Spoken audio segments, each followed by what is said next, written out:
Salut à tous et bienvenue sur Elric Studio Jeux de plateau. J'ai le plaisir de vous retrouver aujourd'hui pour le dernier épisode de notre partie de Set Watch Mercenaires. Alors que nos aventuriers commencent à être bien marqués par le voyage et que nous atteignons cette fois un nouveau lieu, à savoir le bosquet elfique, lieu que nous avions choisi de rejoindre après une réflexion menée par la barbare. Le bosquet elfique appauvrit encore un petit peu le feu. Donc feu qui est dangereusement faible, puisqu'on est au niveau 1. On se souvient qu'à chaque fois que le feu atteint 0, qu'il s'éteint, eh bien un aventurier doit y consacrer du temps et donc user une capacité, épuiser une capacité pour le raviver. Ce qu'on va essayer d'éviter, bien sûr. Donc je pense que lors de ce campement, on va raviver le feu de manière quasiment incontournable. Ensuite, cet endroit, ce bosquet, reste un lieu dangereux, même si on envisage de se reposer ici, puisque 7 créatures pourront faire leur apparition. En contrepartie, à cet endroit, les actions campement requièrent des dés de n'importe quelle valeur, ce qui va nous permettre de soigner nos aventuriers ici, bien sûr. On démarre tout de suite en effectuant les jets de dés. Pour la barbare, 1 7, 1 11, 1 5, elle a déjà fait 2 campements, la barbare. Idem pour le moine, qui obtient 1 5, 1 6, 1 2.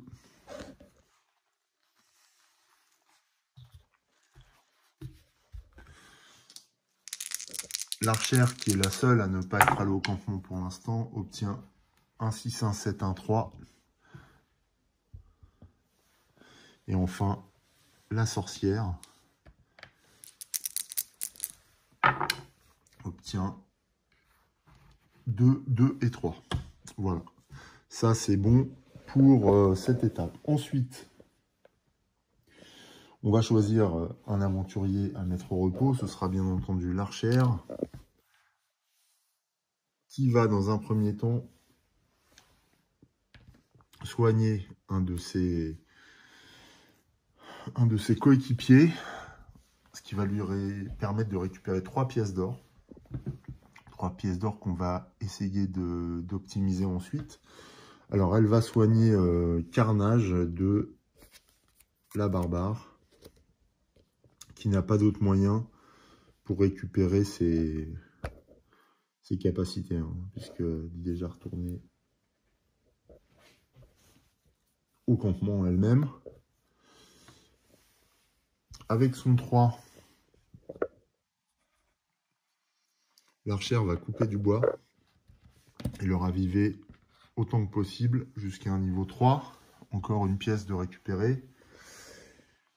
Et enfin, est-ce qu'elle s'équipe, l'archère? Qu'a-t-elle en main? Alors, passive, une fois par tour, vous pouvez relancer et réutiliser un dé dépensé pour une attaque directe. Éliminer n'importe quelle carte créature non révélée. Oui, elle va s'équiper, je pense, pour récupérer encore une pièce grâce à son 7. Elle s'équipe, on va faire l'impasse sur la planification cette fois. Récupérer une pièce nous amène à 6 pièces en poche. Et puisqu'elle s'équipe, elle va retirer son sens... non, elle va retirer... Qu'est-ce qu'elle va retirer?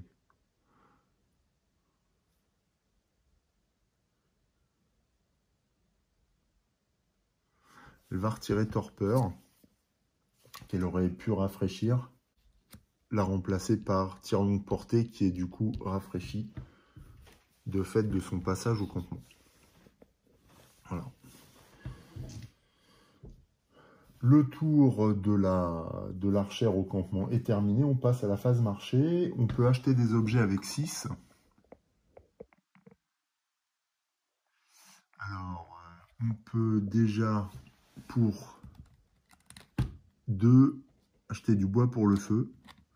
Ou alors, pour 6, on peut acquérir la lame de l'infini Une fois par phase de guet lors de la résolution d'une attaque directe, doublez la valeur d'un de vos dés. Ça peut être utile. Ça peut être utile notamment à la barbare. Hein. Ça peut lui conférer des coups véritablement venus de l'enfer. Puisque lorsqu'elle a un 11, eh bien, elle peut infliger 22 points de dégâts. C'est monstrueux, quoi. Donc on a ça comme option. Si on achète l'eau bénite pour 1, on peut également utiliser la fiole d'acide, mais elle ne servira qu'une fois, pour infliger 8 dégâts. Pour 3, il nous resterait 2. Et pour 2, on pourra acheter le feu. Non, je pense qu'on va rester sur la lame de l'infini qu'on va donner à la barbare. Voilà.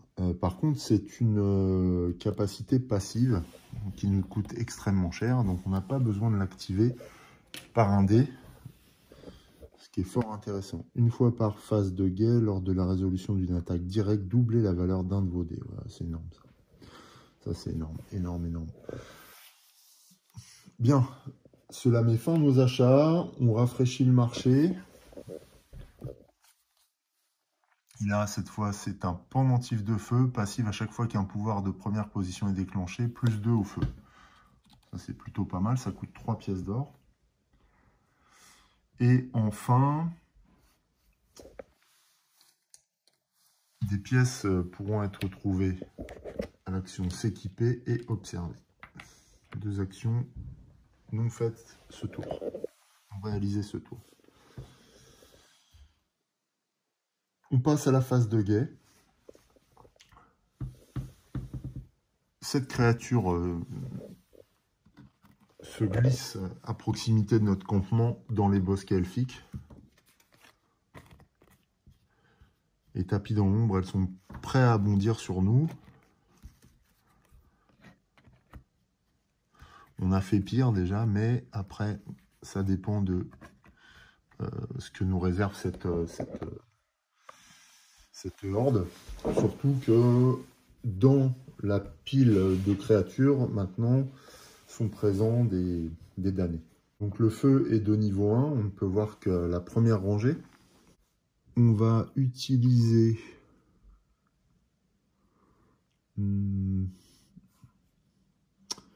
l'opale œil de chat avec la sorcière pour voir à 2 de portée. Donc première créature révélée, c'est un homme arbre qui lorsqu'on l'élimine nous rapporte plus 2 en bois, nous permet d'intensifier notre feu. Deuxième créature, c'est le sanglier. Donc je vais être obligé d'utiliser le 11 de la barbare, c'est un peu dommage. En même temps,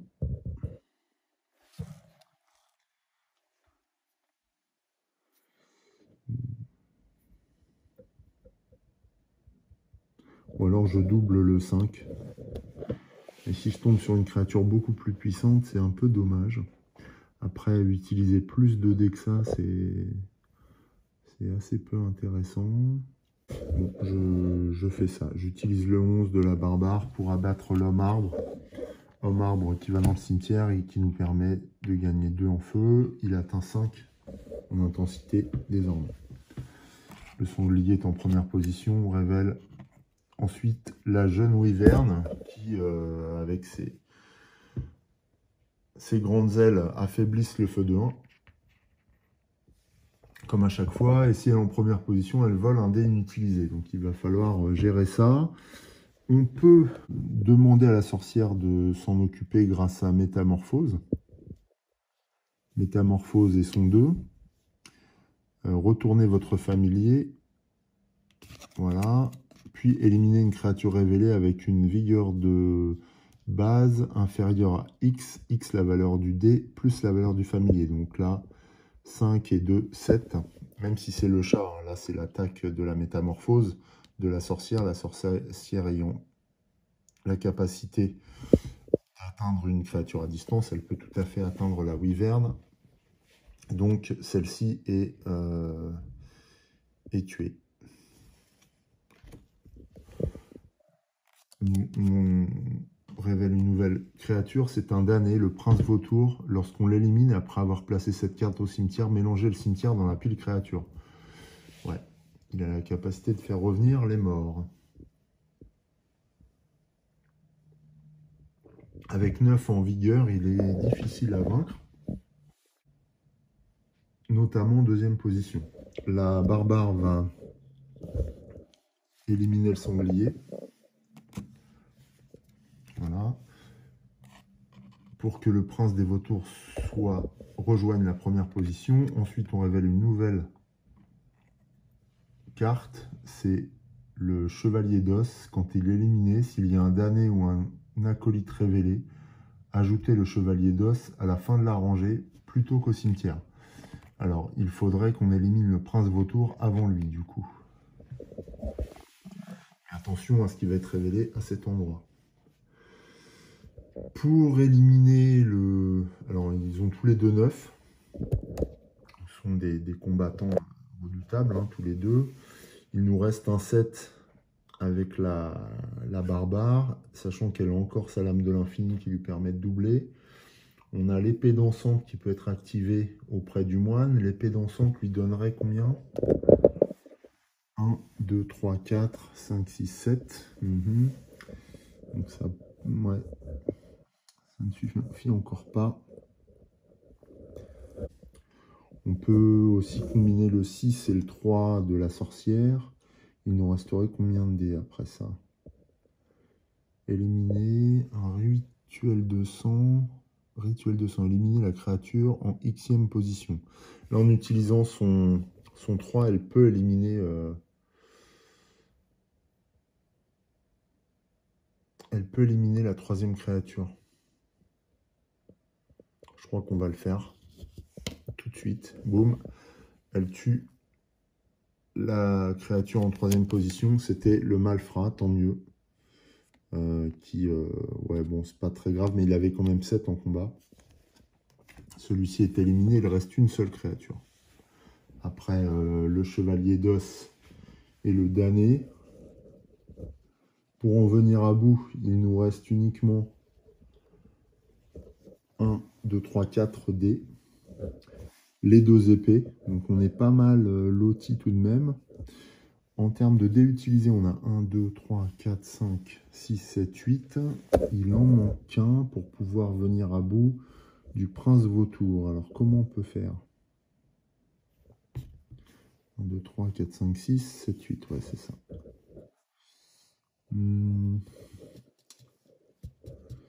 Tant pis, je vais jouer une fois ma lame de l'infini pour doubler mon 7. Et je vais éliminer le prince vautour. Directement, donc ça faisait 14. La barbare a attaqué. Le chevalier d'os se retrouve en premier. Et à la fin, on va trouver une invocation. Invocation qui fait que un aventurier doit immédiatement figer une de ses capacités. Alors, un aventurier doit immédiatement figer une de ses capacités. J'imagine que c'est n'importe lequel. De toute façon, je pense que j'ai pas le choix. Je suis obligé de figer défense parfaite.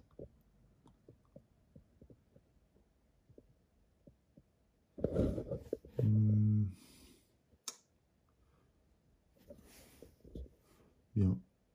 Je vais figer défense parfaite pour répondre à cette invocation. Et ensuite, placer cette invocation dans le cimetière et remplacer-la par la première carte de la pile des damnés. C'est le revenant qui est présent. Il va falloir qu'on l'élimine avant le chevalier d'os. Ajouter le chevalier d'os à la fin de la rangée plutôt qu'au cimetière. Ouh là là, ouais. Ce qu'il y a là, ça va être compliqué parce qu'on n'a plus d'armes de jet. Ça c'est figé, on n'a que l'épée dansante qui nous donne 1, 2, 3, 4, 5, 6, 7, 8, 9. Ah. Donc le chevalier d'os va revenir en fait. Alors après, si j'utilise carnage, j'épuise la capacité et j'élimine. Prenez les 3 premières cartes de la rangée, mélangez-les, placez au hasard une carte en première position, défaussez les 2 autres dans le cimetière. Ouais, j'aurais dû faire ça avant. Non, ça vaut plus le coup. Parce que là, il n'y a que 2 cartes, donc je ne peux absolument pas le faire.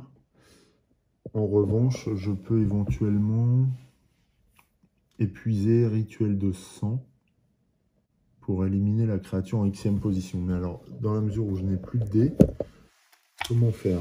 Expliquer dans la FAQ. Alors, rituel de sang. Pour activer une capacité de la sorcière sans placer de dés, on peut utiliser à la place de la valeur d'un dé, la valeur d'un dé dépensé auparavant. Donc je peux choisir, pour épuiser rituel de sang, je peux choisir la valeur du dé utilisé là, donc le 2, ce qui veut dire que j'élimine la créature située en 2e position, X étant la valeur du dé. Donc j'élimine le revenant, bien sûr, avant le chevalier d'os, et enfin avec l'épée dansante du moine, je vais infliger 1, 2, 3, 4, 5, 6, 7, 8, 9 dégâts au chevalier d'os et l'éliminer également. On se sort in extremis de ce bosquet elfique, mais tout ça en continuant à forcer sur nos réserves et à nous épuiser. Là, cette fois, c'est la sorcière qui a dû payer de sa personne. Ce bivouac est terminé. Il est temps de récupérer pour nos aventuriers. On passe à la fin de tour. Alors, ajouter une par une toutes les créatures invaincues. Il n'y en a pas. Pas de dégâts non plus. Et on pioche une nouvelle carte lieu pour modifier le feu. Donc cette fois, c'est la cabane de la sorcière. Alors, la cabane de la sorcière, bah, j'aurais mieux fait de planifier quand on y pense. Elle provoque -6 au niveau du feu. Donc on atteint 0. Cette créature vont profiter de l'obscurité pour s'approcher de nous. Et pour chaque dé dépensé sur l'action couper du bois, augmenter le feu de 3. À ce moment-là, je vais simplement regarder si je suis obligé d'épuiser une capacité ou pas. Maintenant, je crois que oui. Hein. Alors, si besoin, vous pouvez épuiser une carte de capacité d'un aventurier sentinelle pour augmenter le feu de +2. Il ne peut jamais être à 0. Si le feu arrive à 0, vous devez épuiser une carte d'un aventurier sentinelle pour augmenter à +2. Sauf que là, je suis en phase... de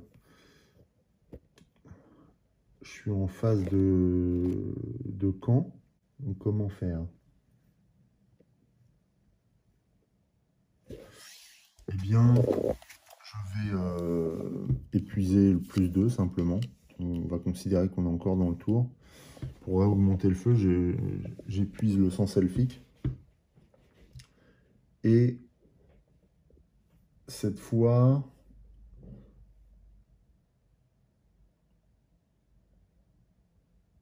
d'ailleurs, le fait de rétablir le feu...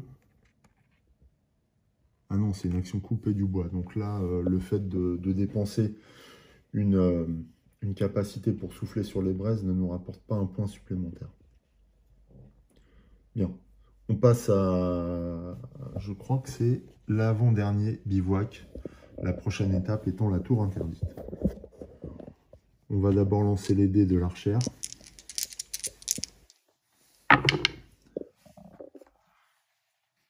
Alors, l'archère obtient 5, 5 et 4, donc elle ne va pas pouvoir soigner ce tour-ci. Ça, c'est très dommage. Par contre, elle peut rétablir une de ses capacités. Elle va rétablir sens elfique. Ensuite,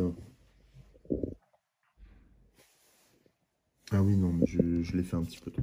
Pardon, je l'ai fait un petit peu tôt. Je vais lancer les dés de la barbare. Qui obtient 5, 3, 2.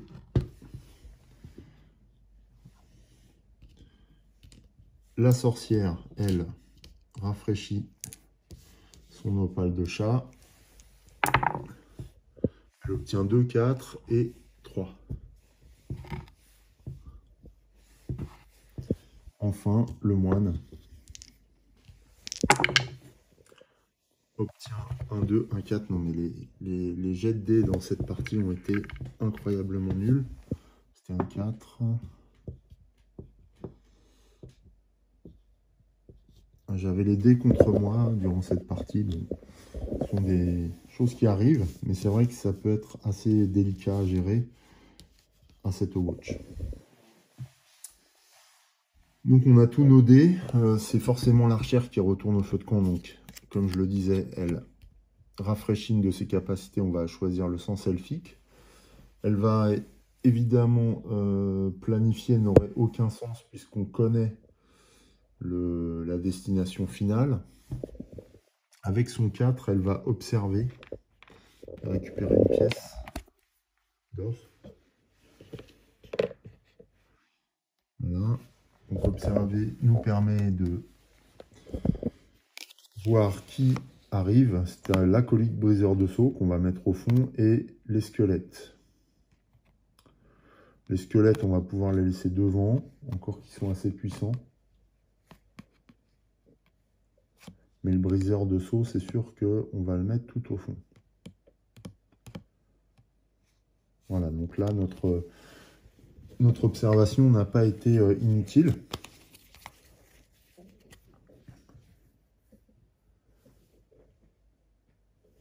L'elfe va couper du bois, ce qui va nous permettre de gagner 3. On a 2, donc on remonte à 5. Et je pense qu'elle va observer encore avec son 5, puisqu'il faut nécessairement un dé strictement supérieur. Elle va observer une deuxième fois. Donc on va récupérer deux autres cartes de la pile créature. Et regardez ce qui se cache. Alors on a le tracker d'ombre et l'esprit flottant. On va les sortir tous les deux, on va les mettre au fond. Là, autour de la cabane des sorcières, ce sont 7 créatures qui rôdent. Donc on va les positionner tout de suite dans la file. Première créature, deuxième.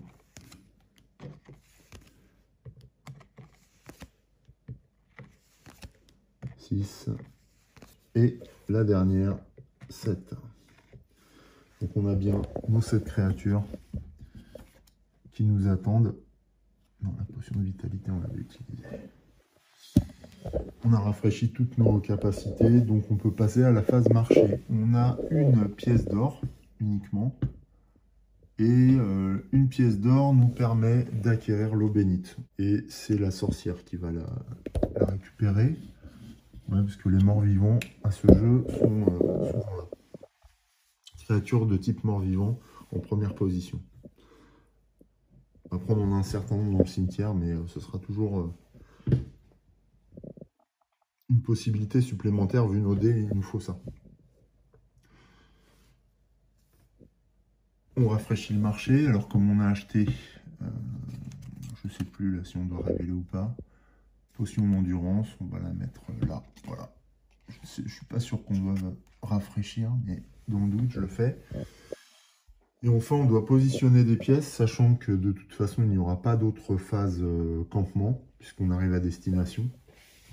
Il n'y a pas besoin de poser de pièces, on ne pourra pas les récupérer. On passe directement à la phase de guet. Le feu étant au niveau 5. Ah oui, alors c'est l'elfe, donc elle ne peut pas utiliser son sens elfique. Est-ce qu'on utilise l'opale œil de chat? Je pense que oui. Hein. On va utiliser l'opale œil de chat activé pour pouvoir révéler deux cartes. Alors d'abord, le soldat mécanique. Quand ils font les attaques directes contre cette créature, les aventuriers doivent diminuer de 1 la valeur de tous leurs dés inutilisés. Si possible, avant d'infliger des dégâts. D'accord. Ok. Deuxième créature, le drac collectionneur. Première position, épuisé 2 capacités. Heureusement, il est en deuxième position. Pour l'éliminer, il a 13. Nous allons utiliser... C'est compliqué à tuer celui-ci. On va utiliser le 2 et la défense parfaite. Ah non, mais on ne peut pas encore. Il ne faut pas qu'il atteigne la première position. Sombres arcanes. Annuler les pouvoirs des X prochaines créatures. Retournez votre familier, puis éliminer une créature révélée. Non, ça c'est pas possible.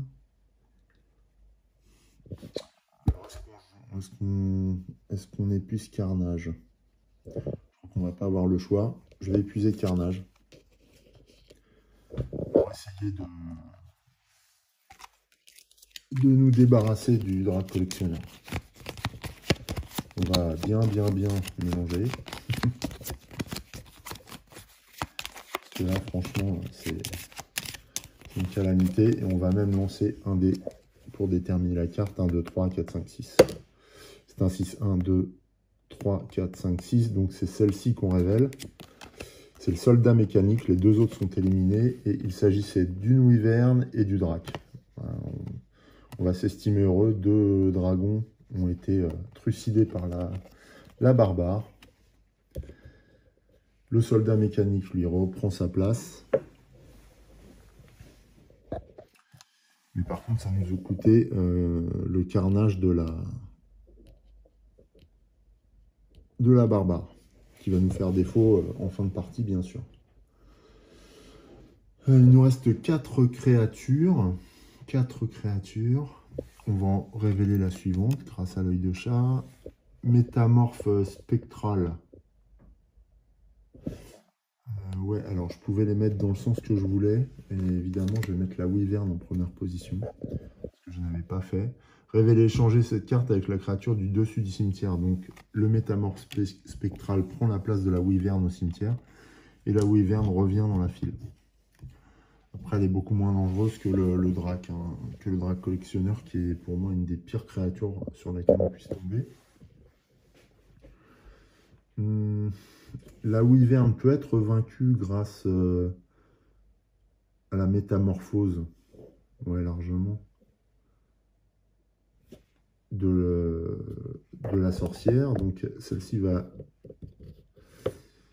lancer ce sort, donc métamorphose, retournez votre familier. Donc on tombe sur le corbeau.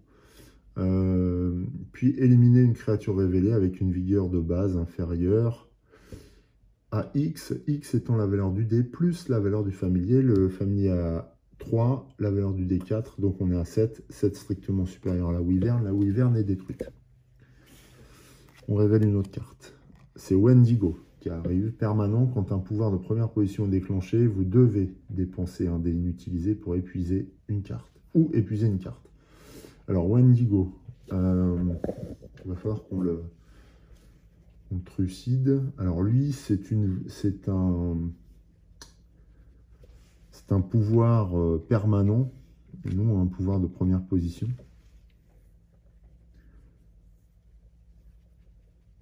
Donc, on pourrait tout à fait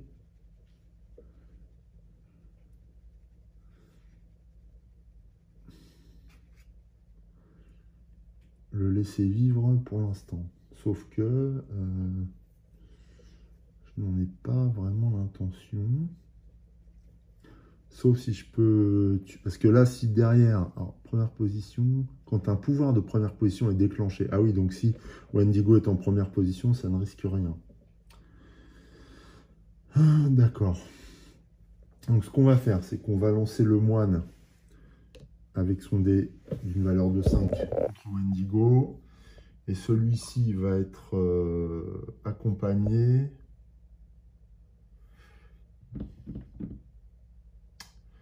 Ah ben non, le moine, il n'a pas la possibilité d'attaquer. La sorcière peut, avec son 4. Mais...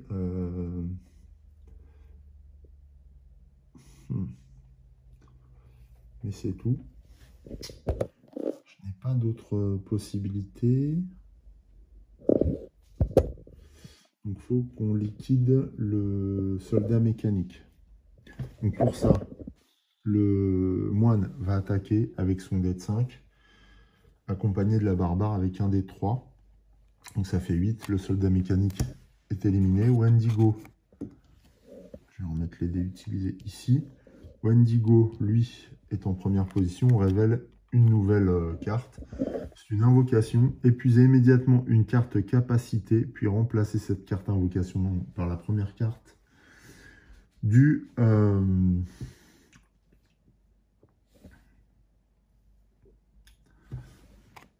la pile d'années.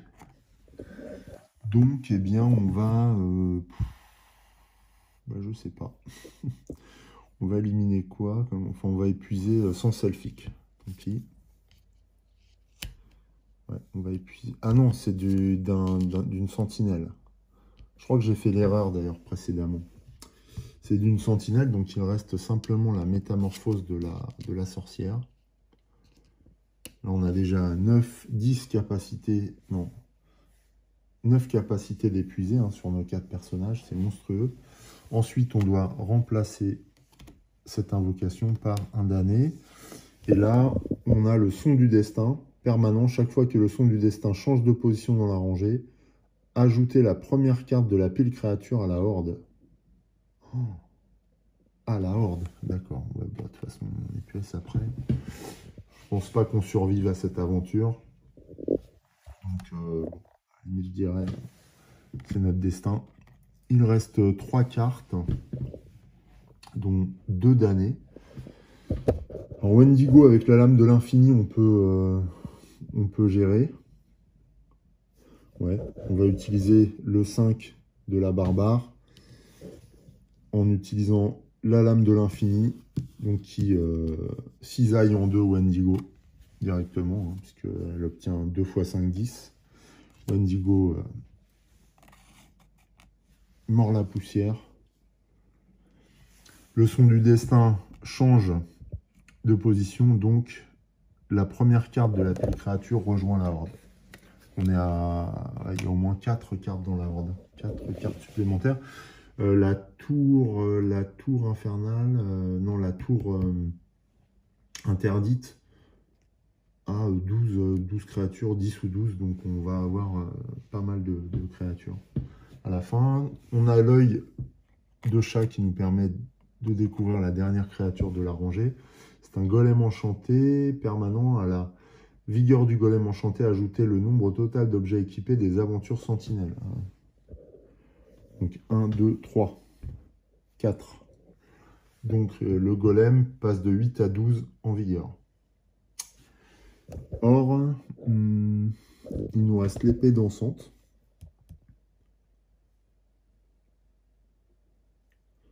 Donc si j'active l'épée dansante avec le 2, là, par exemple.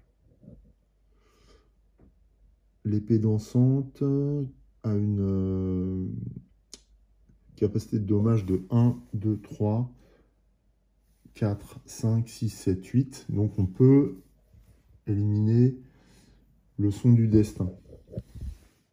Donc c'est ce qu'on fait. On fait ça avec le 2. Voilà. Et il nous reste le golem enchanté. Le golem enchanté à 8 plus 4, donc 12. Est-ce qu'on va réussir à réunir les 12? Là j'ai 2 et 4, 6 et 4, 10 et 3, 13. Et 3, 13 avec le corbeau. Donc on est bon cette fois. On arrive à régler le compte du golem enchanté. On parvient à cette dernière nuit, à la fin de cette nuit de bivouac. Bien que nous sommes dans un état lamentable, on a survécu. Mais est-ce que cela va suffire à débarrasser la tour interdite des infestations qui l'occupent? Rien n'est moins sûr à ce moment-là de la partie. On procède à la fin du tour. Ajouter des créatures, il n'y en a pas. On pioche une nouvelle carte lieu et sans surprise, on arrive au but de notre voyage. Et donc à la tour interdite. Alors la tour interdite, c'est 9 créatures. Moins 2 en feu. Donc on avait 5. Donc 1, 2, on est à 3 en feu cette fois. Donc de ce point de vue là, ça va. Épuiser des cartes capacité permet d'augmenter la valeur du feu de 3 au lieu de 2 habituellement. Ok. Sauf que cette fois, il va falloir monter dans la tour. Il va falloir tenir, en fait. Voilà. Donc, ce sont 9 créatures plus la horde. Alors, on va tout de suite passer à la phase campement, mais on la saute puisqu'on est dans le dernier tour.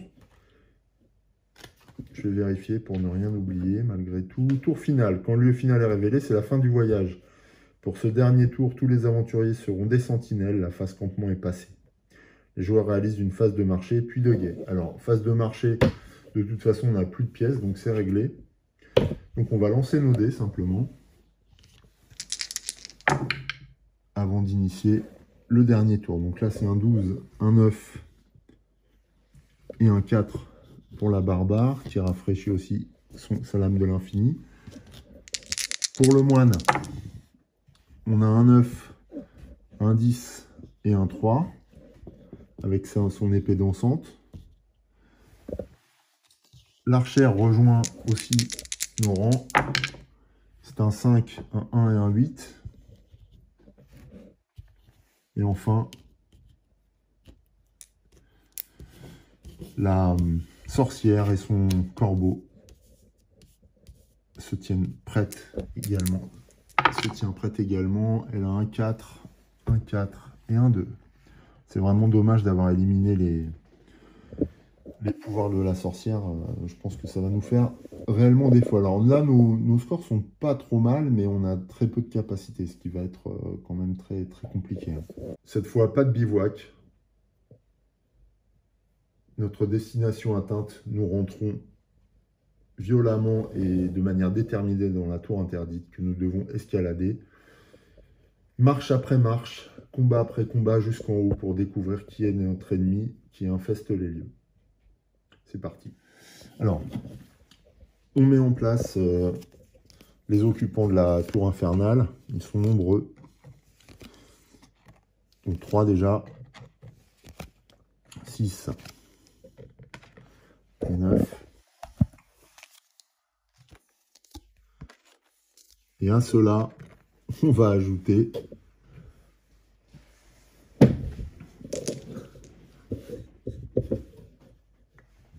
toutes les créatures de la horde. Donc là, on est déjà à 9. À savoir combien on en a en tout. Attention, alors on les place dans l'ordre, je crois. 1, 2, 3. Et enfin, on sait que c'est un damné, la dernière carte. Donc on est bien à 9 plus 4, 13 créatures à vaincre ce tour-ci. C'est énorme, énorme, énorme. Sachant que là-dedans, il peut y avoir des damnés, des vampires qui nous volent des dés, des brigands, tout et n'importe quoi. C'est assez impressionnant. Voilà ce qui nous attend. Ce combat s'annonce plus qu'épique. Je crois que j'ai jamais eu autant de créatures à affronter en dernière étape. Donc ça va être compliqué, surtout qu'on a... Alors là, on avait un 4, hein, oui. Surtout que là, on a, en tout et pour tout, 12 dés pour 14 créatures. Je vois pas comment ça va être possible, puisqu'on n'a même plus le carnage pour nous aider. Alors le feu est de niveau 3. Voilà. C'est un vampire. On va défausser. Alors c'est un mort-vivant le vampire, ouais. Donc on va défausser tout de suite l'eau bénite. Du coup, on va éliminer le vampire. Alors je pense que son pouvoir se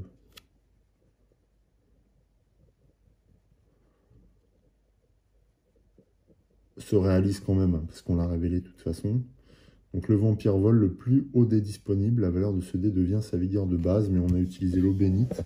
Alors, le plus haut dé disponible, c'est le 12 de la... C'est le 12 de la barbare, génial. Donc il nous a fait mal quand même si on a pu l'éliminer tout de suite. Grâce à l'eau bénite. Donc la barbare est bien diminuée là. Heureusement qu'il lui reste sa lame de l'infini. C'est un dévolé. Alors est-ce que je peux le récupérer jusqu'à la fin?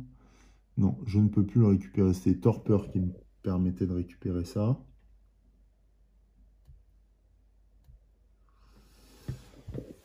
On révèle une nouvelle créature, c'est le serpent de feu.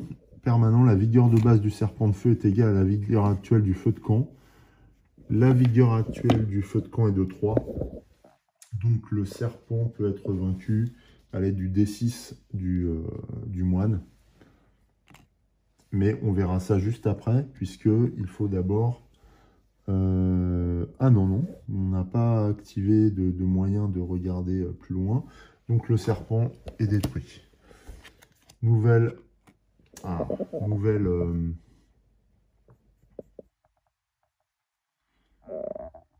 créature, état esprit de la forêt, première position, cherchez dans le cimetière la première carte créature de la forêt et ajoutez-le à la fin de la rangée. C'est vrai que ça manquait, alors créature de la forêt. Donc c'est un type, mort-vivant, dragon, mort-vivant, damné, humain. Créature de la forêt, ce sera un sanglier, pour clore la fête, qui vient tout au fond, là-bas, de la rangée. Je vais avancer tous ces autres ennemis. Serons-nous terrassés par un sanglier qui vengera tous ces congénères que nous avons dévorés sur le chemin? Peut-être.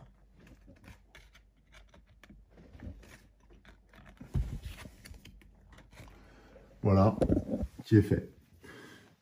C'est un 4, donc alors là, le 4, la barbare peut s'en charger avec son 4, ici. Voilà, c'est fait. Esprit de la forêt est éliminé. Ensuite, c'est une horde zombie. Ajoutez la vigueur de la créature au sommet du cimetière à la vigueur de la horde zombie. Donc, la horde zombie a la vigueur de l'esprit de la forêt en plus de la sienne. Donc, on atteint 11. D'accord. La sorcière va activer l'opale l'œil de chat pour voir un petit peu plus loin. Et c'est un dragon ardent, épuiser une carte capacité et -3 au feu qui apparaît. Ce que je vais faire, elle n'est pas en première position pour l'instant, je vais jouer sans selfique. Jusqu'à la fin du tour, révéler une créature de plus que permis par le feu de camp, annuler le prochain pouvoir révélé, c'est ce que je vais faire, sachant que son pouvoir se cumule avec l'opale l'œil de chat, il n'y a pas de raison. Donc on peut voir à 3 de distance. Ce n'est pas une capacité révélée, d'ailleurs je vais la mettre ici, pour y penser. Donc là on a le géant errant aussi, mais qui est hors d'atteinte. Il faut qu'on règle le problème du dragon ardent, c'est surtout ça. Comment faire? Parce que le dragon ardent, s'il éteint le feu, je vais utiliser mon tir longue portée ici, avec le 5, pour éliminer une créature n'importe où. Je vais tuer celle-là. C'est un acolyte. Ouf. Bon, bah c'est bien joué du coup. Piocher la créature, ajoutez-la à la horde. Première position, remélanger une carte invocation et un pile créature s'il y en a dans le cimetière. Ouais, enfin oui et non. Mais bon, de toute façon, c'est fait. Les autres ennemis progressent vers nous.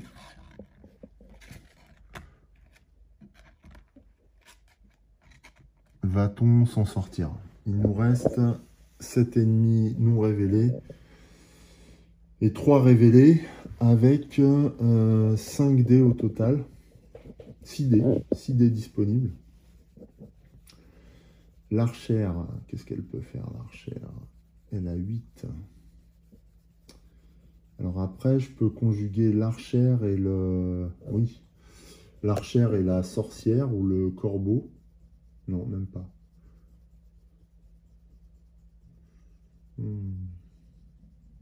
Ouais, je vais conjuguer un dé de l'archère, 8, et un dé de la sorcière pour éliminer le dragon ardent.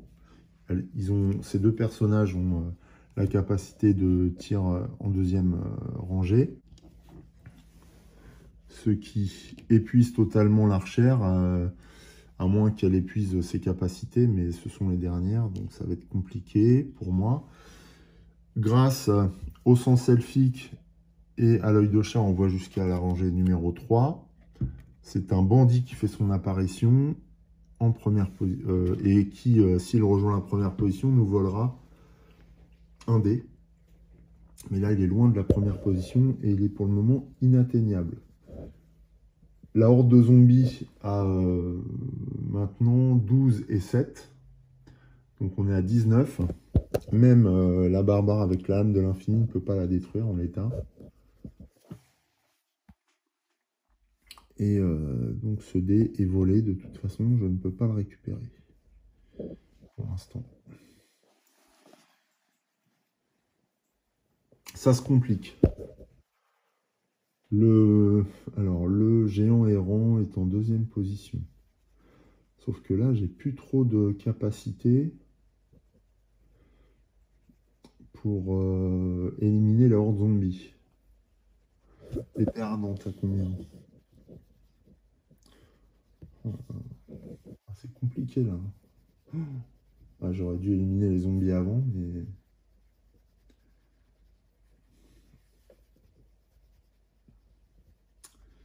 Alors si on a la défense parfaite, on peut activer, annuler le pouvoir d'une créature qui vient d'être déclenchée. Ouais, il n'y en a pas. Puis changer la valeur d'un dé inutilisé à la valeur de la vigueur de cette créature. Ah ouais, non mais alors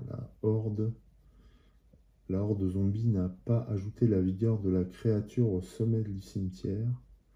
Ouais, donc ça c'est pas possible pour le zombie.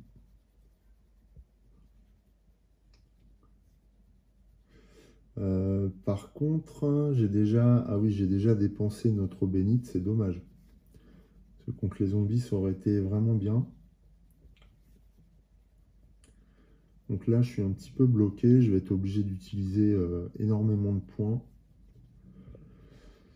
pour éliminer les hordes zombies et me retrouver face aux géants errants. Ça va être... c'est très chaud. Ouais, je pense que là, cette fois, la partie est pliée. Enfin, elle l'était déjà, mais j'espérais arriver un peu plus loin. Mais ça ne va pas être possible. Il faut que je me résigne à la défaite ou à la fuite.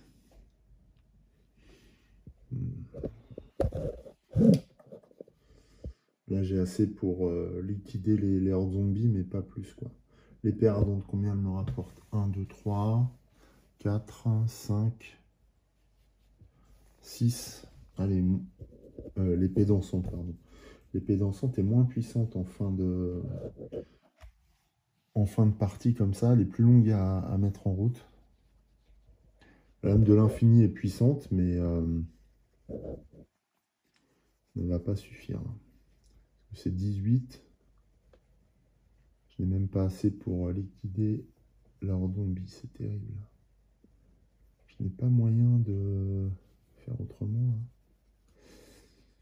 Non, j'ai pas la métamorphose en plus. Et là, mon corbeau, il a 3. Et 4, ça fait 7. Donc je ne peux même pas attaquer en deuxième position. Ah, sauf à éliminer n'importe quelle carte non révélée. Ça, je peux le faire. Je vais épuiser tir longue portée. Je joue mon Vatou, là. Je vais épuiser cette carte. Oh, c'était l'aigle. C'est nul.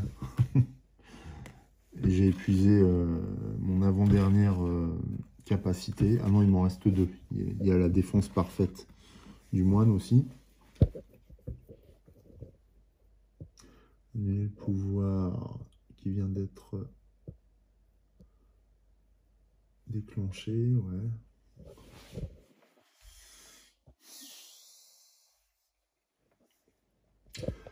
Du coup, la horde zombie est passée de 19 à 7 et 4, 11, ce qui est beaucoup mieux. 11, ce qui la met à portée maintenant de la barbare.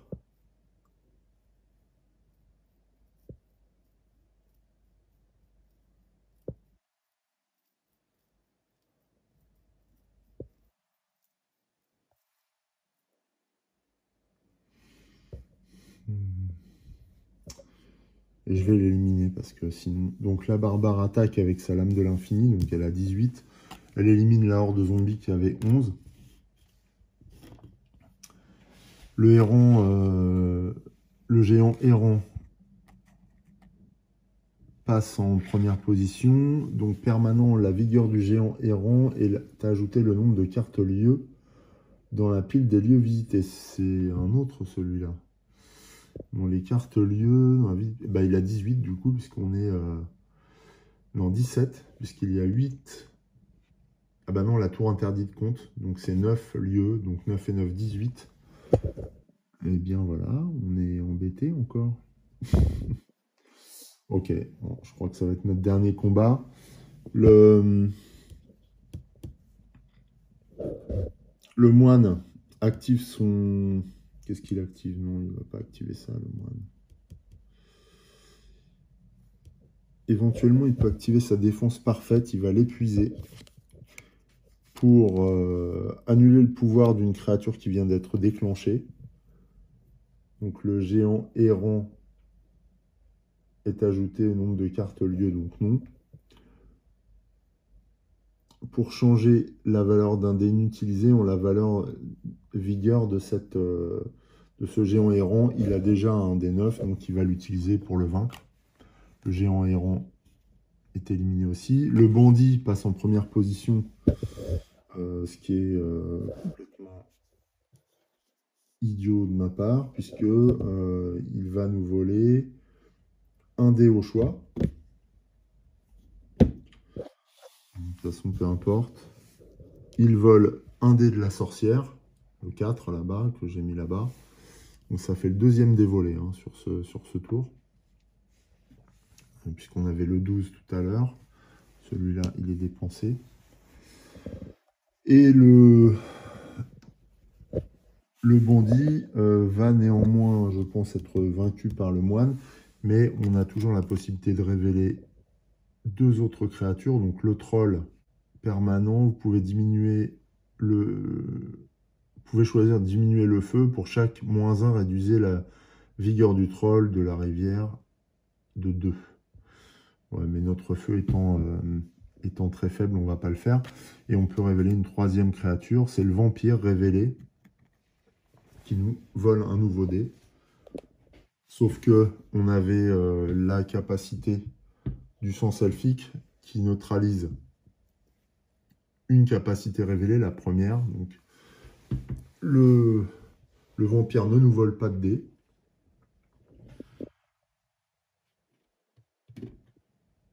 Par contre, le vampire, le bandit, lui, nous le vole. Donc on a... par exemple, il a volé le dé de la sorcière. Donc, eh bien, notre dernier coup d'épée sera destiné au vampire qui est vaincu par le moine.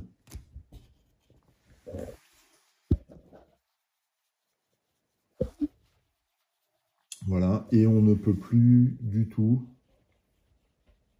se défendre, on n'a plus de capacité. Et il reste 1, 2, 3, 4, 5 créatures dans la rangée.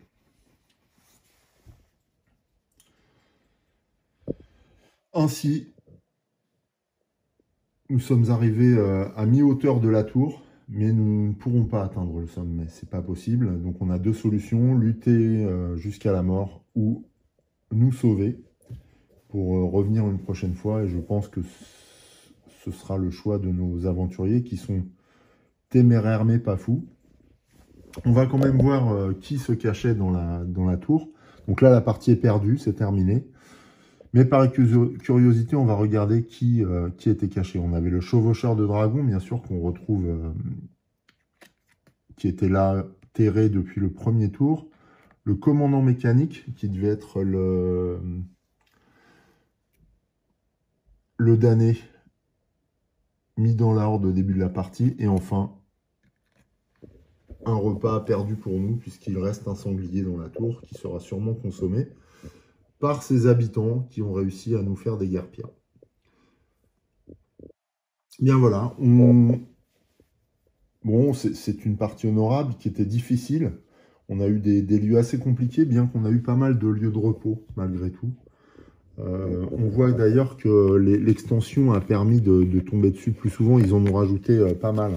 Là, on en a eu 1, 2, 3. Ouais, 3 c'est beaucoup. 3 sur 9, ça fait 30% de lieux de repos. Je crois que c'est à peu près le ratio. Il doit y avoir une quarantaine de lieux à visiter et une dizaine de lieux de repos. Faudrait que je vérifie, mais ça doit être quelque chose comme ça. Donc on est sur du 25-30% en proportion, ce qui devient intéressant. Maintenant, ça dépend du brassage. Donc il y a un aléa chaotique, bien sûr, comme en ce qui concerne la détermination de la pile créature. C'est un petit peu ce qui est souvent reproché à cette Watch, c'est qu'on est beaucoup soumis au hasard, mais c'est le hasard de l'aventure aussi qui veut ça. Sans parler des dés, évidemment. Voilà, qu'est-ce qu'on a d'autre comme conclusion à tirer? Oui, donc c'était une partie difficile, parce qu'on a eu des mauvais jets de dés quand même, des lieux relativement difficiles. Le feu a été faible toute la partie, il a fallu qu'on perde des dés à chaque fois pour augmenter la portée de notre vision, simplement. Je ne parle même pas de nos attaques. Bon, au niveau des pièces d'or, ça s'est bien passé. On a eu des bons objets qui nous ont bien aidés, malgré tout. La symbiose entre les aventuriers se fait bien. On a on obtient une bonne synergie entre les différents aventuriers. Je pense quand même que j'ai fait une erreur fondamentale, c'est d'avoir épuisé trop tôt les capacités de la sorcière. Alors, est-ce qu'après, j'avais le choix? Oui, peut-être, au détriment de l'archère, mais bon, il fallait que je fasse un choix. Alors, j'ai sûrement pas pris le meilleur. La sorcière, il faut absolument la préserver pour conserver ses pouvoirs qui sont plutôt drastiques pour la fin de partie et libérer ainsi la dernière file de créatures, des grosses bestioles. Maintenant, je pense que c'est aussi valable pour l'archère, hein, qui est plus classique, mais qui est efficace. Voilà, donc c'est un jeu qui est chouette. On vit une belle aventure. Enfin, moi, j'aime bien. On vit quand même une aventure bien tendue, bien redoutable, bien terrible. Alors, c'est vrai qu'il est peut-être moins immersif que d'autres, mais une fois qu'on rentre dedans, cette Watch nous entretient dans une tension permanente, ce qui est quand même une grande qualité de ce jeu. Même si on pousse souvent des soupirs de désespoir quand on obtient des dés nuls, des jets de dés complètement nuls et décorrélés de nos besoins, alors que tous nos personnages ont déjà été au campement et qu'on sait qu'on ne pourra absolument plus les soigner et qu'il sera quasiment impossible de s'en sortir. Alors on se dirige vers une mort certaine. Mais je ne sais plus qui disait ça, c'est encore plus beau quand c'est inutile. Donc on va partir de cette philosophie-là pour se dire que cette Watch est encore plus beau quand la victoire est vaine. Et c'est un peu le cas, on prend toujours autant de plaisir. Voilà, je vais peut-être baquer la dernière occurrence là qui s'appelle, je ne sais plus, je l'ai mis dans la page de communauté. Qui amène donc de nouvelles créatures, de nouveaux damnés, et je crois de nouveaux mécanismes. Et puis, encore mieux, il y a une big box qui propose une campagne. Alors, ce dont je ne sais absolument rien, J'ai regardé le prix du pledge, il est à 76 $. Donc ça fait dans les 75 €, mais il y a 21 $ de transport et 20 $ de TVA. Donc on se retrouve avec un pledge à 130 €. Donc bon, 120 €. Donc je vais voir si je cède ou pas. Mais c'est vrai que ça complète très bien le jeu. Et puis, ah oui, je me suis rendu compte d'une chose. Je vous avais dit lors du premier épisode que j'utilisais les cartes promotionnelles qui apportaient voilà, les héros comme le Corbeau Alpha, le Démon Blanc, mais aussi Tilkali et puis et le dernier, je ne sais plus lequel c'est, que j'avais récupéré dans la boîte de The Few and Cursed. Mais en fait, ces damnés sont dans l'extension mercenaire, en fait. Ils sont fournis dedans. Hein. Swords of the Coin, ils ont le petit symbole. Donc, en fait, même si vous n'avez pas le jeu The Few and Cursed et que vous aimeriez affronter ces damnés, ben, vous pouvez les avoir dans l'extension mercenaire de cette Watch. Donc, je voulais apporter une petite précision, parce que je m'en suis rendu compte de manière fortuite en regardant ma pile de damnés entre deux tours. Et je me suis aperçu, parce que je trouvais qu'ils sortaient souvent, en fait, alors que j'avais mélangé. Et je me suis aperçu qu'ils étaient maintenant fournis dans l'extension. Voilà. Eh bien, c'est là-dessus que je vais terminer cette vidéo. J'espère que cette partie vous a plu. J'aurais aimé gagner. Je ne gagne pas souvent sur les parties filmées. C'est un petit peu frustrant pour moi. Mais je pars du principe que le Power Gamer n'a pas lieu d'être sur la chaîne. Donc, je préfère avoir des parties sincères auxquelles je perds que des parties trafiquées auxquelles je gagne, mais sans aucun panache. Donc, voilà, vous avez encore une défaite qui vous est proposée, mais une défaite réalisée avec panache. Bon, sur ces mots, je vous dis à très bientôt pour de nouveaux jeux et de nouvelles aventures. Portez-vous bien, je vous embrasse. Ciao!